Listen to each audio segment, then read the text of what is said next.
Hello, everyone. Welcome to our wonderful virtual table talk. I am joined once again by Amy from our fantastic VTT team. Say hello. And I'm also joined by Emily from Roll20 today. Hello. It's a ladies' lunch. Yeah. It is a ladies' lunch today. Yay! I love a ladies' lunch in the tabletop industry. This is fantastic. Good stuff. It's beautiful things. Yes. All right. So, Emily, who are you? How did you get into gaming? Yeah, hi. I am the director of licensing over at Roll20. So I am responsible for bringing publishers onto the platform, setting up all of those agreements, and of course, facilitating the relationships for publishers to continue bringing their work into the platform and working together in other ways like organized play events or virtual events, convention support.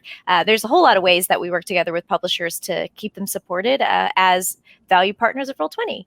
How did I get into gaming? I started playing, I've been a gamer for most of my adult-ish life, I would say. I was definitely like a closet nerd for a lot of high school and college. And then I think my senior year of college, I just decided that I really wanted to try World of Warcraft and that I didn't care what people thought about that. Although I did delete it off my desktop because I was like, I was in the closet as a nerd and I was not ready to come out yet. So I started playing it. I got really into it. And then literally like it became the carrot on the stick that got me through the harder parts of college of like, okay, if I can just finish these assignments, then I can go do a few more quests. But that was kind of my entry into the gaming world at large. And shortly after college, I started playing tabletop RPGs. I started playing D&D at the time 3.5 with my at the time boyfriend, now husband, and a group of our friends, and that just like popped the cork on my exactly. Like I was hooked, and like long before I knew it was going to be a part of my life and a part of my career, I knew that I was into it. So yeah, we played in a regular campaign. I mean, I've pretty much been in some consistent tabletop, like at least a consistent tabletop RPG campaign since 2009. I think the longest campaign I ever played was definitely like it was a 5th edition campaign that got our characters to like level 20, and that was like went through the whole thing. Yeah, that was like a 2-year long endeavor, but yeah, I play pretty regularly, try out a bunch of different games and systems to the degree that my schedule and my, group of friends permits. But now I'm fortunate to say that it's literally my job. So it's at this point, tabletop RPGs are kind of my whole life, which is really wild to think about. But yeah, I love it. And how did that happen? How did you come to work in the virtual tabletop world? Yeah, I went to school as a performer. I live in New York City, so I was an actor and performer, and one of my favorite jobs doing as a performer was at the New York Renaissance Fair. Just to underscore, like if you want the full picture of my nerddom and like what I'm into and I love. Emily story. Yeah. I played Maid Marian, which was basically, nice. I was like the Disney princess of the New York Renaissance Fair, and it was so magical. I got to dance and play with children all day. I got to do these, faux Shakespearean scenes outdoors all around this beautiful grounds where the Renaissance Fair took place. I got to sword fight. You could see some of my swords on the wall behind me there. But I got to do really awesome stunts and action scenes all throughout the day, every day, all summer long, just outside in the woods. And it was magical. And so that really was the thing that highlighted how much I was into fantasy. I was like, this was wholly a part of my life. When my husband and I got married, it was a Lord of the Rings themed wedding. Like this is, we cut our cake with an elven dagger, and I walked down the aisle to Concerning Hobbit. No sci-fi for this lady. No yeah. I very much have a single-minded theme in terms of what I love. I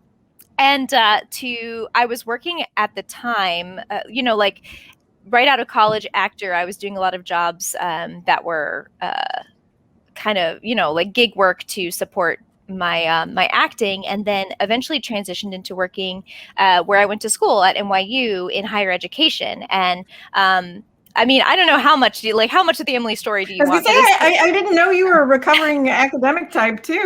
Oh yeah, I've been all over the place, I guess. But I had an accident that where I broke my knee and kind of like had change of life like flash before my eyes, where I realized I wanted to I always want to perform. Like that's definitely in my blood. It's something that I love to do, and I never wanted to take that away, but I no longer wanted to like rely on my body for money, if that makes sense. Like I was scared about like being in a cast, not being able to walk, and thus not getting any work.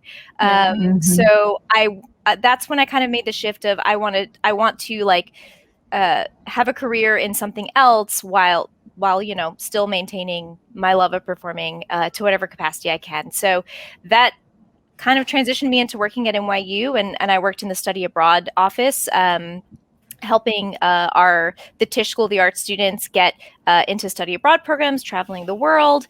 And I was like all set up for my career in higher education. And that's where I really felt like I was going.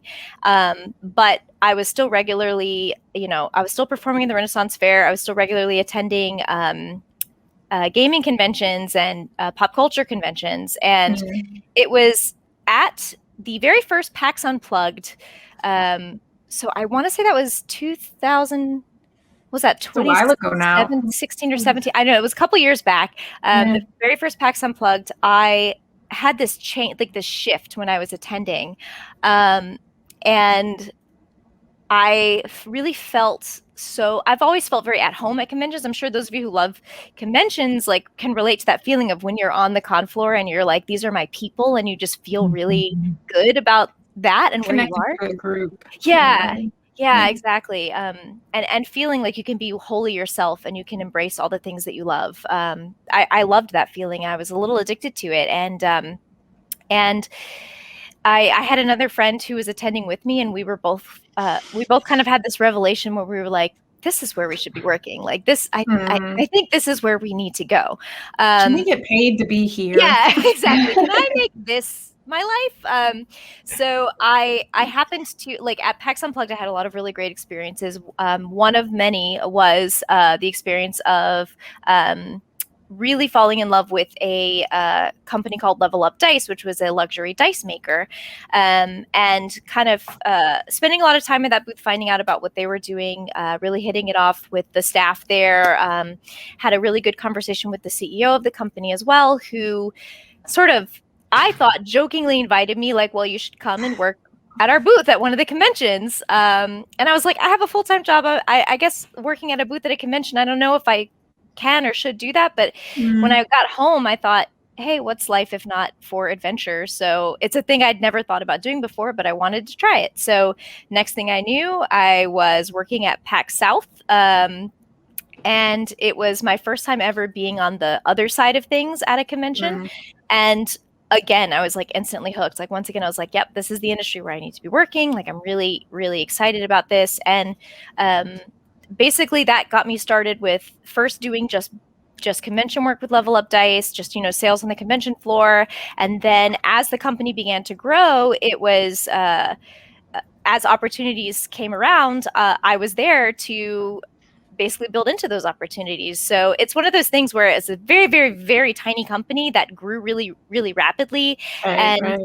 So it was all hands on deck. I learned a lot of things, and I expanded my skill set pretty rapidly by working with Level Up Dice, and got interested in a whole lot of aspects of the industry that it was my introduction to them. So a great example of that is eventually I was working as the corporate manager for Level Up Dice and kind of guiding the business vision as we were growing. So because of that, I was able to start the licensing arm of Level Up Dice and begin making licensed product for the company. And that's where I got that, like, this is, as I was moving along in this journey, things really started to click. And it was this experience of like working with the publishers, and the way I'll describe it is one of the first licensed products that we made were dice for Vampire the Masquerade. And we were selling them at a convention once, and it was like the first convention where they were available on the show floor. And some people were buying them and were expressing how excited they were. And whomever was kind of working with them jokingly was like, "Oh, you should thank Emily. It's like she's the one who made this happen." And they kind of pulled me over, and all the folks that were buying the dice there just expressed that they felt so seen as Vampire the Masquerade players. They were like, there's stuff out there for D&D players. There's a lot of attention on them, but we get nice things too, and you've made us feel that way. And I was like, I was so that energy is so cool. Yeah. So for me, that's like one of my favorite things about licensing, especially in kind of a small but rapidly growing industry like the tabletop gaming industry, is it's a chance to connect fans to things that they love in really unique ways. And so eventually, after a couple of years with Level Up Dice, I moved into my current position now as director of licensing at Roll20, where I was able to take that love of connecting players to the games that they like and really lean into what that looks like in a virtual tabletop world. Whereas I'd been working in physical dice and something that was very much physical, like, very much about the in-person experience. Now I got to take that and start working more on what it felt like for folks to play in the virtual space, and what kind of opportunities were there to empower gamers to play the games that they loved and to access the games that they loved in a virtual tabletop. And I've been here for just under a year. I started August of 2020, so I think I'm on my 90. Or sorry, my 9 Emily right mark. at the beginning. Yeah, you did. I forgot. You absolutely did. I think, Amy, you were one of my very first meetings when I started the job. Oh crap! What did I do? You've set me on the course for success. Is exactly what you did. So the cool thing is I've been here for 9 months, and there's been a lot of really exciting stuff that's happened in those 9 months, and there's a lot of exciting stuff to come. So it's been pretty wild ride for the past year or so. And it's also very, very much a wild ride to change jobs in the middle of a pandemic, which I did. Table for two. Yeah. But I'm so happy that I am at Roll20. Like it's an amazing place to work, and it's such a cool time to be here because once again, I'm in a place where things are growing really quickly, and Roll20 is bigger than the company I was at before, but not as big as I think people think we are in terms of employees. I think people imagine that we have like football fields of devs, like, coding things out. And that's, we just hit, I want to say, we're at 60 employees right now. And to give you an idea, we were at 30 at the beginning of 2020. So we've like doubled in size really, really fast. I think I was employee number 42 or something like that. And most of the people that I'm working with have been around. I guess it's not most anymore because we're so much bigger now, but the people I'm working with have been around since the early years, since shortly after the Kickstarter that got us started. So it's a really cool and fun time to be a part of the team because there's a lot of growth, a lot of success that we're like just continuing to build upon, and a lot of exciting stuff for the future. I find it very interesting that you and I have similar paths for careers because my parents were Rennies at the Colorado Ren Fair. Nice. So I grew up in Ren Fair. I'm a historical martial artist, so I also do the sword thing. Perfect. And I got my job with Peg through a convention friend that I have worked for before. So all those like little parallels right there. I'm like, me. I've had a lot of folks. I've had a lot of folks ask me recently, how do you get into the gaming industry? And I guess, everybody's journey is obviously different, but I know for me, and this is like a hard answer to give in the time that we're in now, but like, sure. But we meeting don't have people, access to those big conventions anymore. Exactly. Meeting people at conventions is a huge stepping stone into the industry because so many folks here at all levels of where they are in the industry are so open to just talking with people who want to get in and answering your questions and kind of giving that mentor-like presence of bringing people into the industry. And that I think that's the hard thing to answer when folks are asking me now that they want to get in the industry. Like that's my experience, and that's the experience of a lot of folks that I know.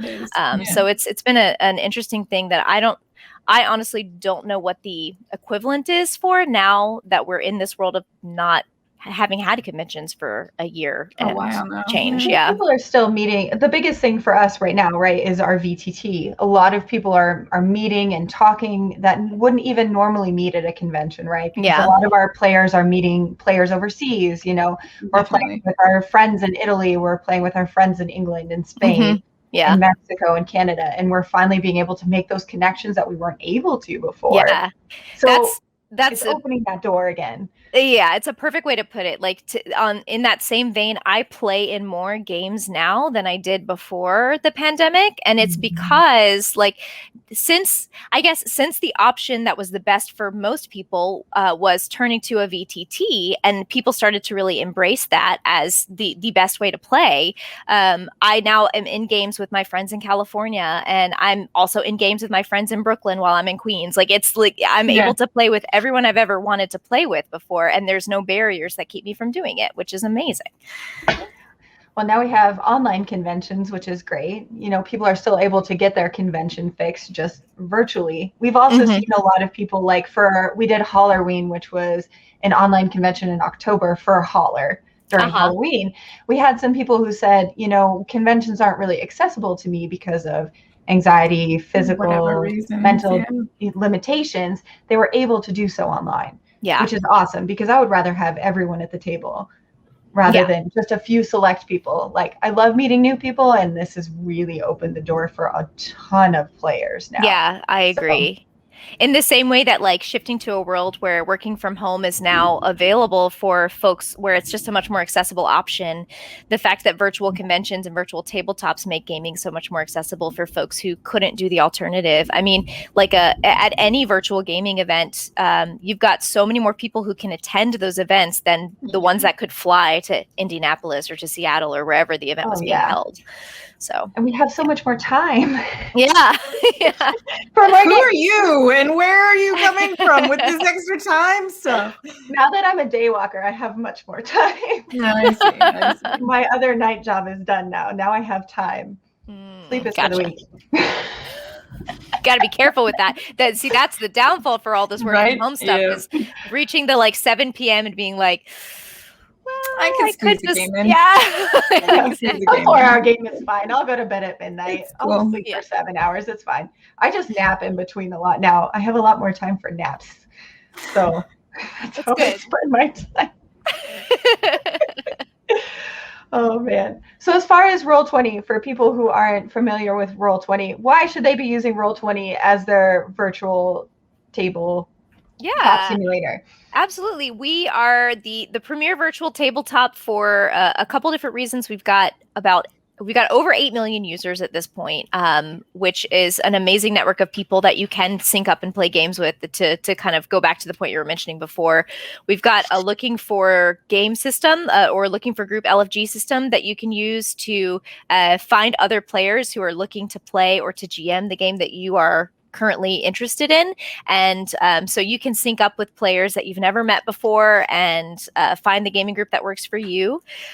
We've got a lot of everything that we have is available for to access for free users with a free account in terms of the virtual tabletop itself. So with a free account, you can get right into the VTT, you can build your game, you can invite your players, you can start playing instantly the second you make your account.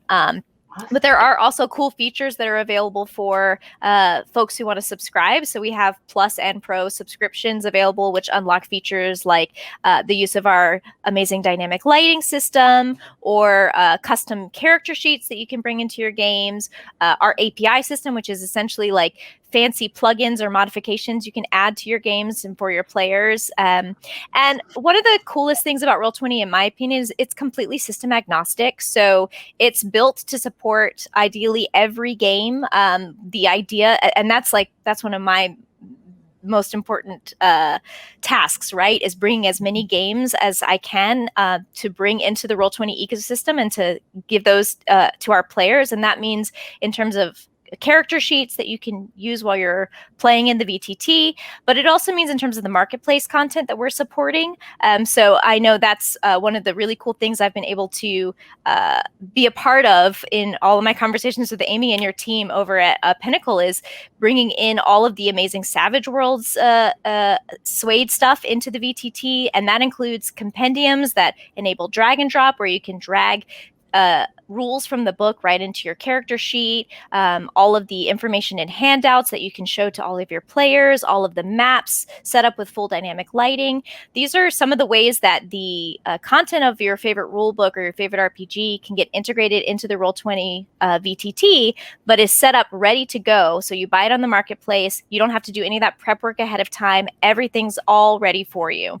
Huge And time saver. yeah, exactly. We're always trying to reduce the barrier of entry for folks to just get in and play their games, and to make as many games as possible as accessible as possible for people. So that's where those marketplace items really come in. And we're in the past year or so, we've really expanded to support a very broad variety of games. So whatever game you're into, you're probably going to find people who want to play it and a way to play it on Roll20.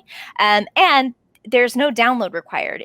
It's truly system agnostic, both in terms of the gaming system that you're interested in doing and in terms of whatever computer you're playing on. There's no software to install. Again, you just need to create your free account and you can log right in and you're good to go. Sweet. And we were talking a little bit beforehand, but we were talking about something about a mobile app. Yeah. Along the way. We've got a mobile app currently in development. We've been teasing it along the way if you follow our social media. And right now it is in pro beta. So anyone who's got a pro account on Roll20 can access the mobile beta. And essentially what the mobile app is, we're taking the character sheets that you can access in game and converting them so that they live on your phone, but they still interact with the VTT.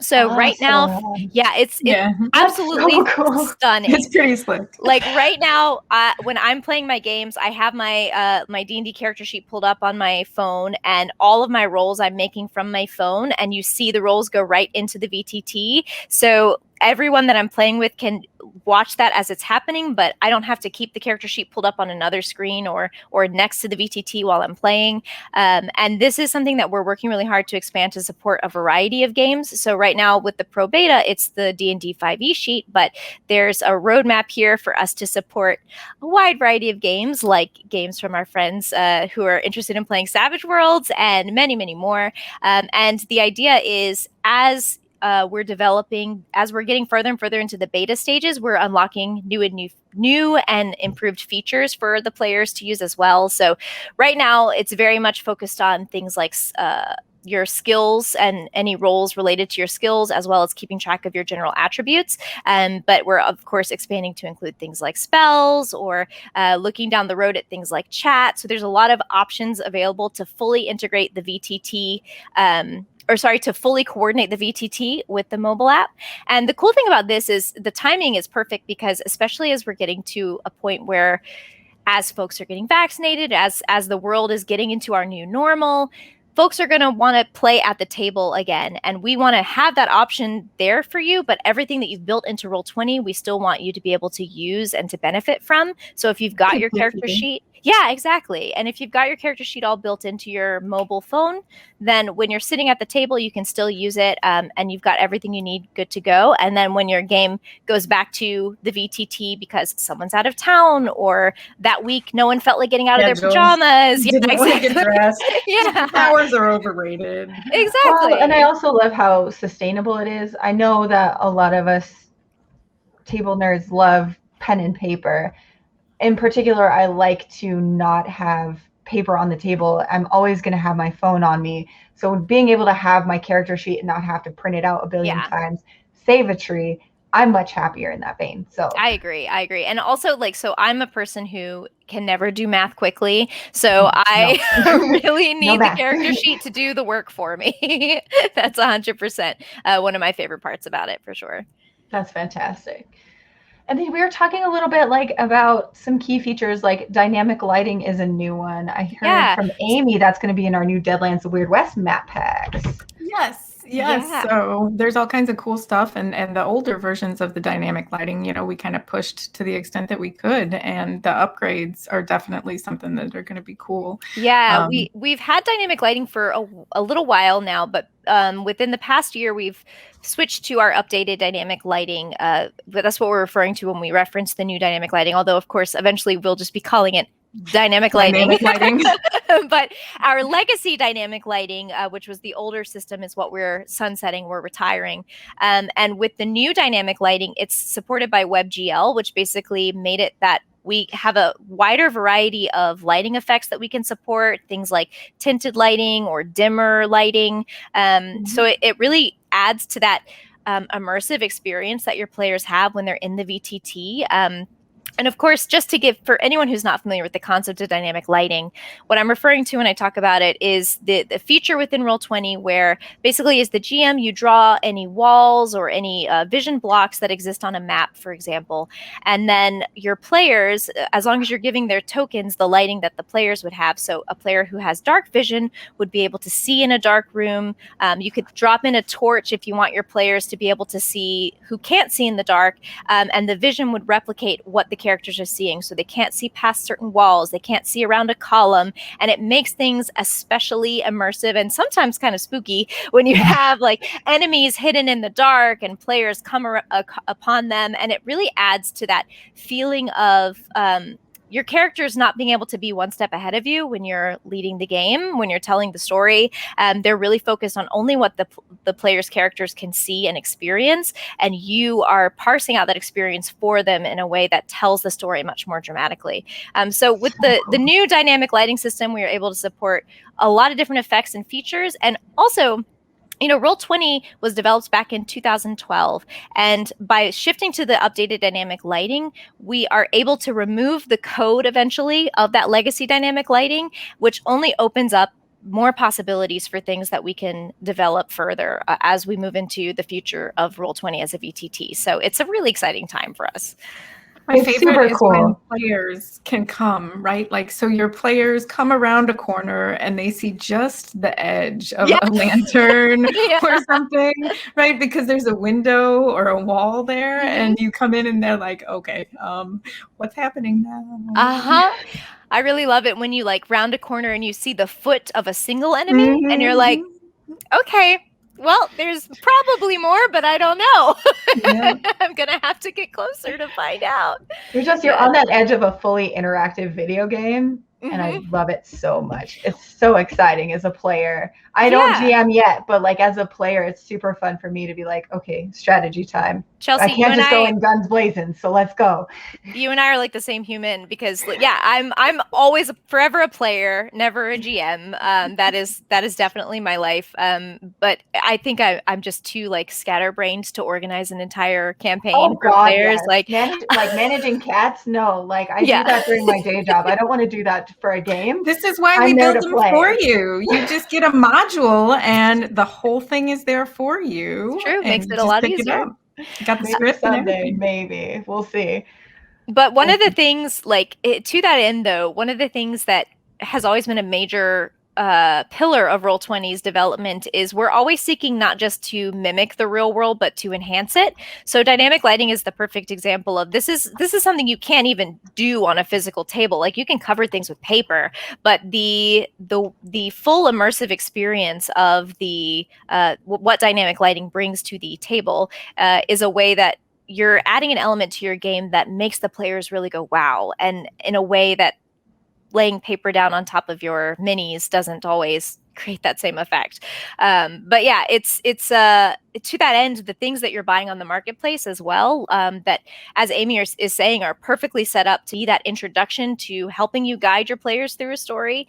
I always love to focus on the fact that these aren't straight like rips of PDFs, for example. These are lovingly built, time-intensive projects where the books are broken down into the components and given to you in a way that benefits you as a GM to set up for your players. So there's always a lot of love and care that goes into making those products. I know Amy's team does amazing work to bring the Suede products to the VTT, and they've gotten to collaborate with our producers, including our VIP Todd, who we have to have mentioned. A We have to shout out to Todd. Todd. Todd is the senior producer at Roll20, who basically oversees all the projects bringing any RPG item to the VTT, and especially for the more complex elements like the compendiums, which enable things like drag and drop support on the VTT. And again, I always want to make sure I'm being as clear as possible in case you don't know what drag and drop support is. I'm referring to when you have, let's say you have the Suede compendium purchase and you've got the Suede character sheet, and this is an ability that you want to pull into your character sheet. You can just drag it right off, drop it into the character sheet, and bam, everything's there, good to go. Yeah. One of the easiest and simplest ways to integrate the content you're buying into the game that you're playing without even having to stop and think about it, which is again another way of not only mimicking the real world but improving upon it and making the game flow more quickly and more easily. You talked about lowering the bar of entry, right? And that is a huge design goal for us. And the Roll20 allows us to make teaching moments within the gameplay, right? So that it doesn't slow you down, but you're able to look at things and understand why the roll came out that way.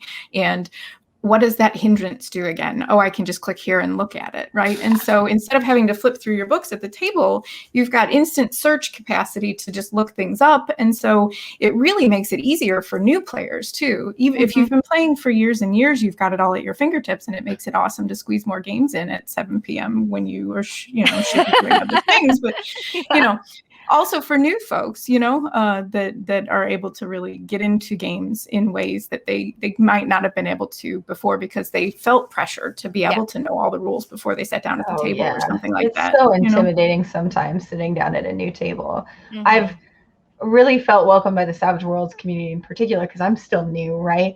And trying to learn everything. But one big thing I've learned is a lot of our players love to have their books in pristine condition. And they're turning to VTT because it has all the rule lookup there. So they don't have to flip through their books and they can keep them as immaculate and pristine as they want. Yeah. So, one of the things that I really love, actually a feature I take advantage of quite a lot, is when you're getting a compendium on Roll20, you also get the web compendium, the web compendium version of that book. So for instance, if you buy the Suede compendium, you've got access to it in the VTT with all those drag and drop features like I just mentioned, but then you've also got the website version, which is where you've got access unlocked because you bought it, and you can just go in there and be like, what was that thing? Like when you're having a conversation with someone, you're like, no, I know what that's supposed to be. And you can just pull up your evidence right there without having to even go into the VTT. And it's the closer version to flipping through the book, but laid out as a website. Version. Yeah. That's so perfect. You've got both options there. Search, which is fantastic. Yeah. Oh my gosh. So Amy, what's in the works? What are we going to see for Roll20 maybe? All kinds of stuff. So the Deadlands maps are the newest thing, and Deadlands the Weird West core rulebook for that setting expansion is coming, and the companion to the Weird West is coming. We have Horror at Headstone Hill in the works. So everybody is clamoring for right now. Yes, oh my gosh. It's probably the thing I get the most emails about. That one's a big one. So Horror at Headstone Hill is going to be big. And then, of course, for the more recent Kickstarter, we will be having the Savage Pathfinder.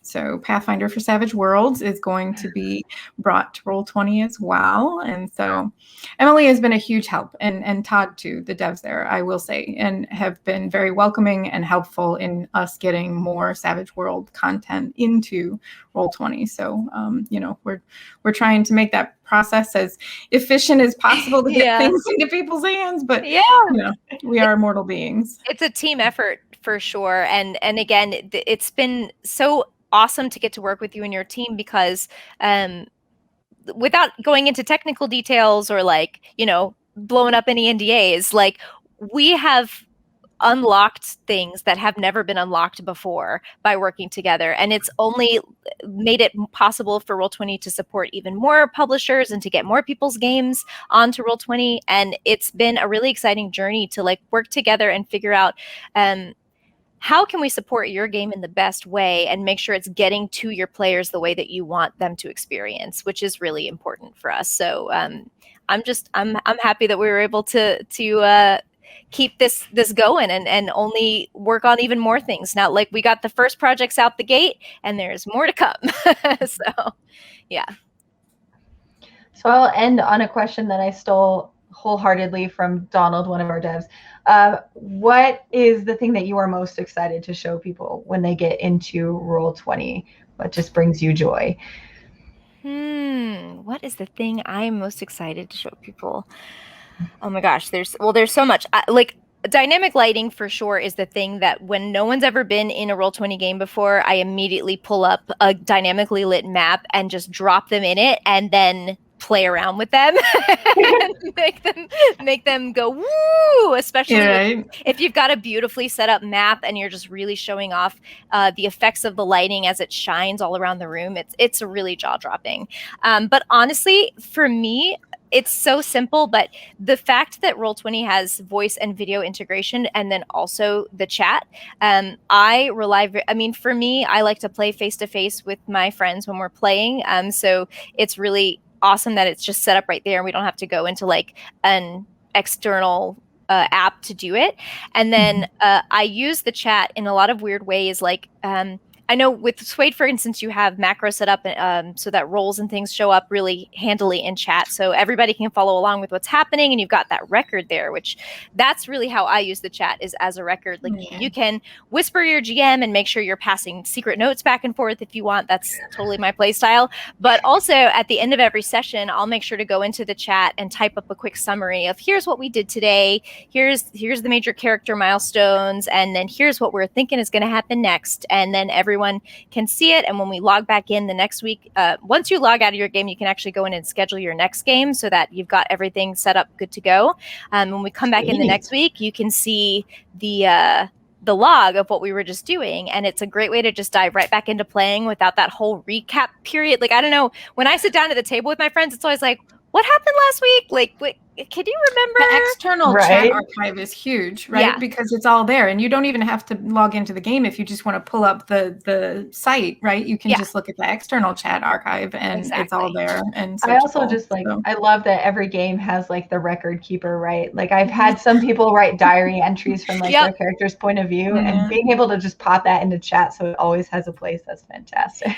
But I'm also so I'm the weirdo because since I'm not typically a GM, I don't interact with a lot of the features of Roll20 on a regular basis the same way that a GM does. Because, like, let's be honest, the way that the marketplace works and everything, it's like your GM sets everything up. Your GM buys the marketplace items, or you gift the marketplace items to your GM, and then everyone in the game gets to play with them and has access to them. I am always looking to find like weird and quirky ways to play with the VTT, and one of my favorite stories of that is I used it to make a virtual card for one of my coworkers who was moving on to a different position. So I created a campaign, and the pages in the VTT were different pages of the card, and then I just shared it with everyone who I thought would want to leave her a parting message. And everyone, like, instead of building a map, you could throw in images, add text, create effects with the lighting. Like, everyone just kind of went in and did their own thing. And some people who are very, very well versed in the technicalities of building things in Roll20, all the like fancy nitty gritty things you can do, went really into it and just like built multi-page like mystery messages. And it was just really great because then we shared it with her, and it was like we all got to be in the room with her while she was flipping through the card. And I keep referring to that because there are a lot of different weird ways you can use the VTT, and this is probably my favorite. It opens up creative possibilities for really interesting stuff, right? Yeah. And ways to think about the gaming experience that are unusual and different, but we can make them either synchronous or asynchronous in a way, right? That is super cool.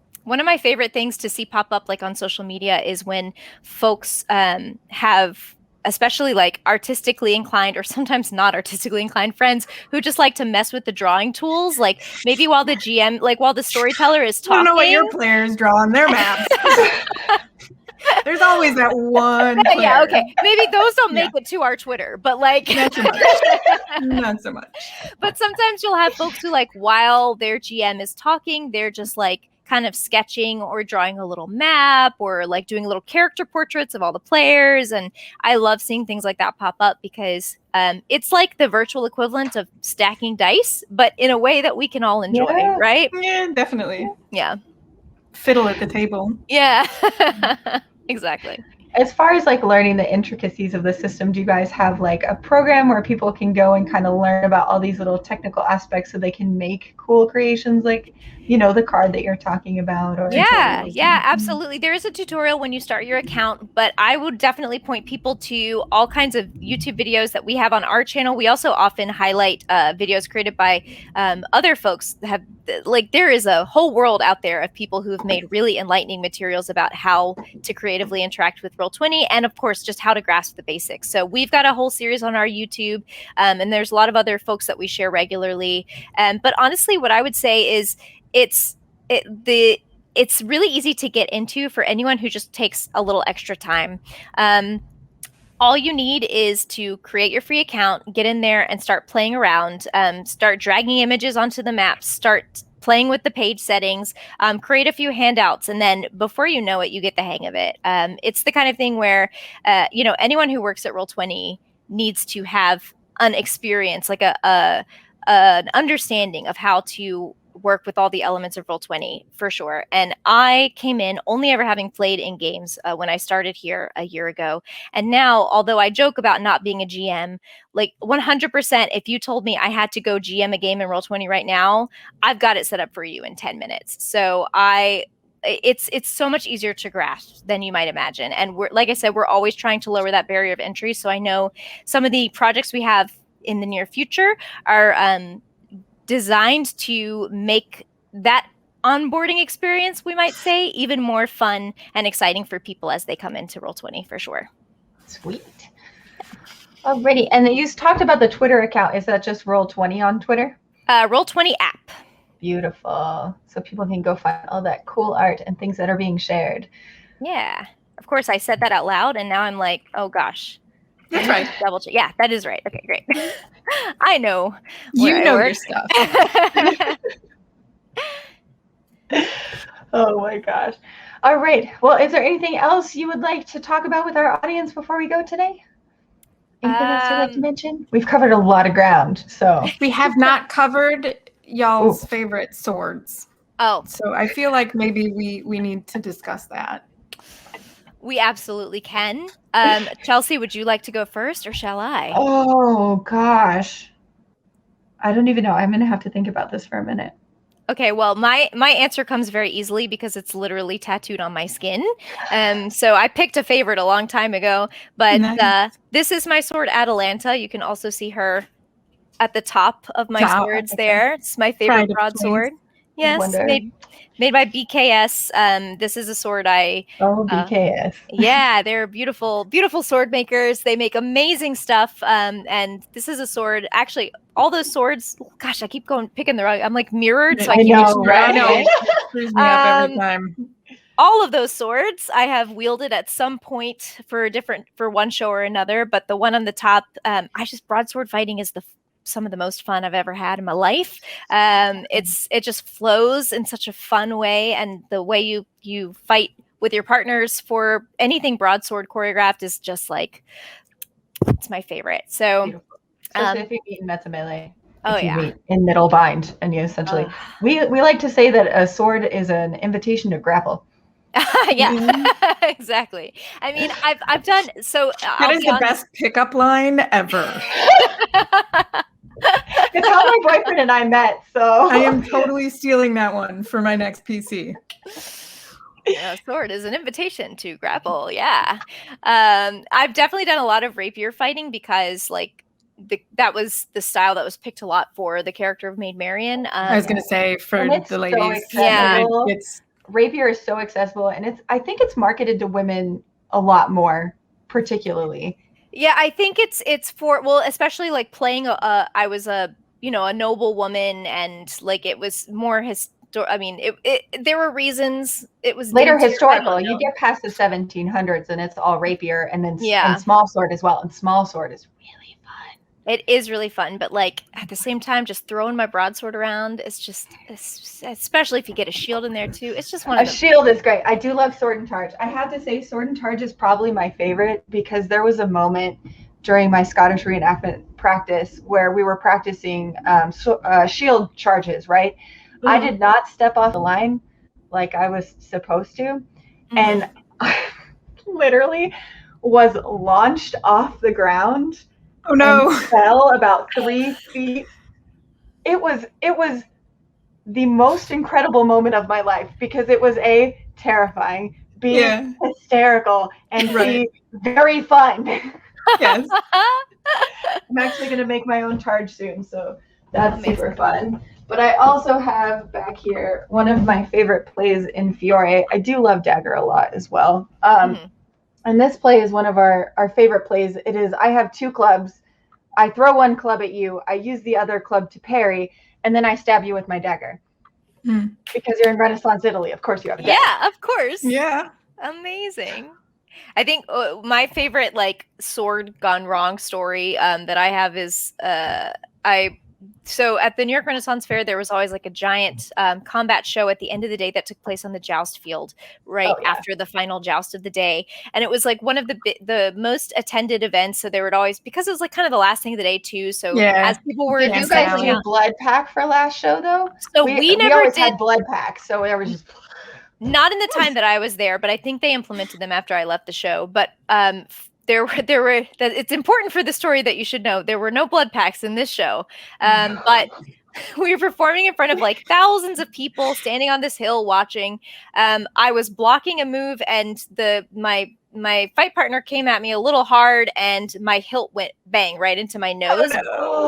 And which, like, I want to go on record saying, like, that was not safe. That is not how that should have been done. And you know, check mark.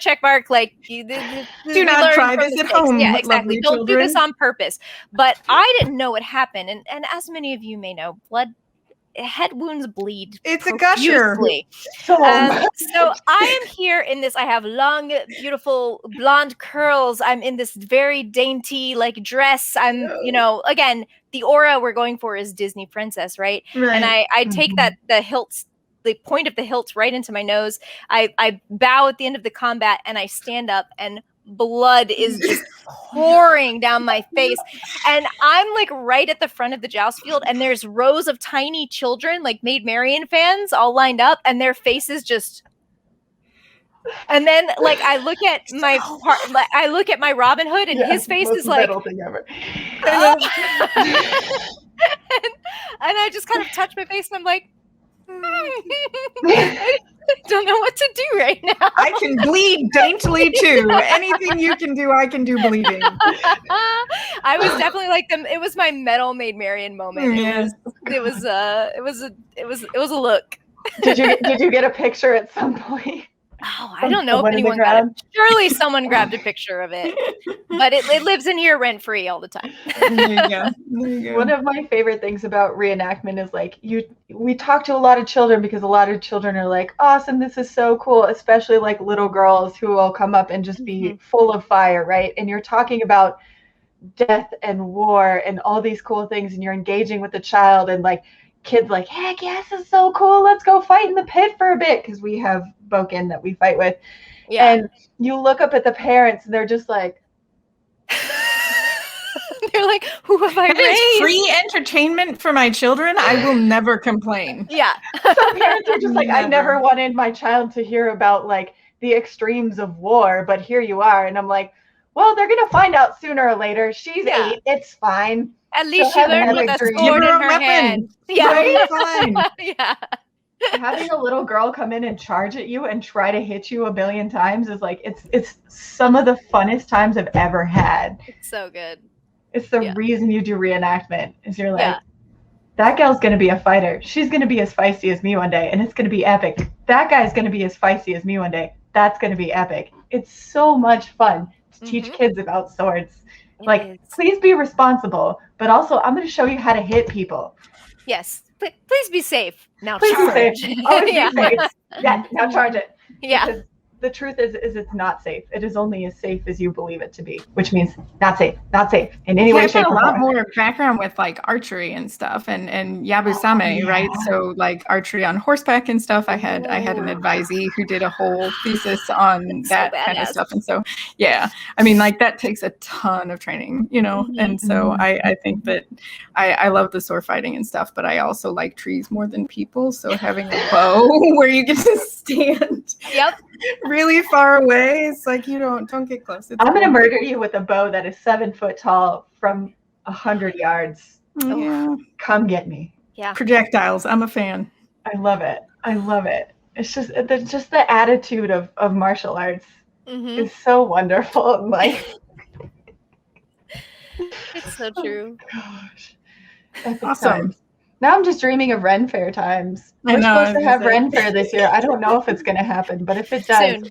Yeah, we'll get there. Yeah, we'll get there.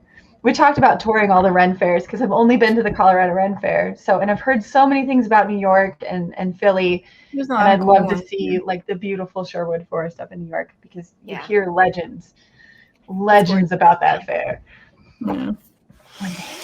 Well, Emily, you were awesome. Do we need to do some sort of like end cut wrap up thing, and then you guys can do your editing magic, or I don't want to keep you too long. Yeah, thank you so much for coming on. It's fantastic to meet women in the tabletop industry and all the virtual stuff that we've been doing. And it's cool to find somebody who has also been on a similar path. Yeah, no, this is amazing. Like finding out that in many ways we are the same human. That's wonderful. If I am as cool as Chelsea, like then I can live with that. That's pretty darn cool. But super freaking awesome. So yes. I bring all the cool kids together because then I get to be by the cool kids. And hanging out with you are a cool kid, Amy. Oh my God, are you kidding me? You are 100%. This is like grumpy old lady. No. There need to be more awesome, badass women in gaming type talks like this, I feel. So I'm really, really just thrilled that I was a part of this. Thank you for having me. And I'm so excited about all the stuff we have coming out with Suede, with Roll20. There's a lot of cool things on the horizon. And so I'm always happy to, chat out with y'all and talk about everything coming up whenever you want. Fantastic. We will definitely take advantage of this. Yeah, my pleasure.